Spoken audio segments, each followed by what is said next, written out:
আসসালামু আলাইকুম, কেমন আছেন? আশা করি সকলেই ভালো আছেন। সম্মানিত বন্ধুগণ, এই ভিডিওতে আমি এক নতুন কিছু টেকনিক শিখিয়ে দেব, যেটা আপনারা অবলম্বন করে আপনারা নদী, খাল, বিল, বিশেষ করে নদীর মধ্যে মাছ ধরার জন্য আপনাদের খুব সহজ হয়ে যাবে। তো বন্ধুরা, দেখতে থাকুন। বন্ধুরা, এখন আমরা এই কলার ঢঙ্গলটি কেটে নেব।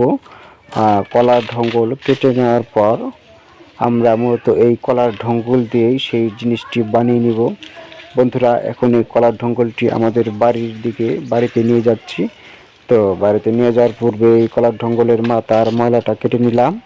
তো এখন আমরা এই ঢঙ্গলটা দিয়েই মূলত সেই জিনিসটি বানাবো, যাতে করে আমাদের নদীতে হাতিয়ে মাছ মারতে যেন আমাদের খুব সহজ হয়। খুব সহজে যেন আমরা মাছ মারতে পারি এবং মাছ মেরে এটার মধ্যে আমরা রাখতে পারি। তো মূলত এটি হলো কলার ঢঙ্গল। তো এই কলার ঢঙ্গল দিয়ে আমরা সেই মাছ রাখার একটি পাত্র বানাবো।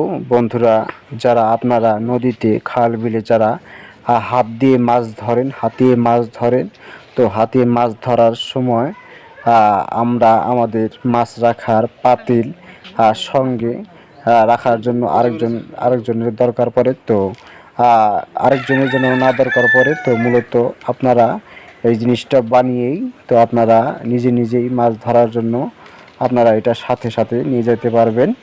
তো এটাকে বানানোর পর এটার কোমরের সাথে বেঁধে আপনারা খুব সহজে হাতিয়ে মাছ ধরে সেই মাছ এটার মধ্যে রাখতে পারবেন। বন্ধুরা, সেটি আমি এখন বানাচ্ছি। বন্ধুরা, মূলত এই জিনিসটা আগেকার মানুষ ব্যবহার করতো বেশি, যারা হাতিয়ে মাছ ধরতো নদীতে, তারা এরকম করে কলার ঢঙ্গল দিয়ে এরকম করে মাছ রাখার জন্য একটি পাত্র বানিয়ে সেই এরকমভাবে সুন্দরভাবে তারা কোমরের মধ্যে বেঁধে তারা মূলত মাছ ধরতেন। তো বন্ধুরা, এরকমভাবে আপনারা কারা কারা মাছ ধরার জন্য এরকমভাবে মাছ ধরার পাত্র বানিয়েছেন তা অবশ্যই কমেন্ট করে জানিয়ে দেবেন। বন্ধুরা, এখন আমাদের এটাকে মাথার মধ্যে সুন্দরভাবে বেঁধে নিতে হবে। তারপর বাঁধার পর আমরা এই কলার মাঝখান বরাবর একটু সিদ্ধ করে নেব।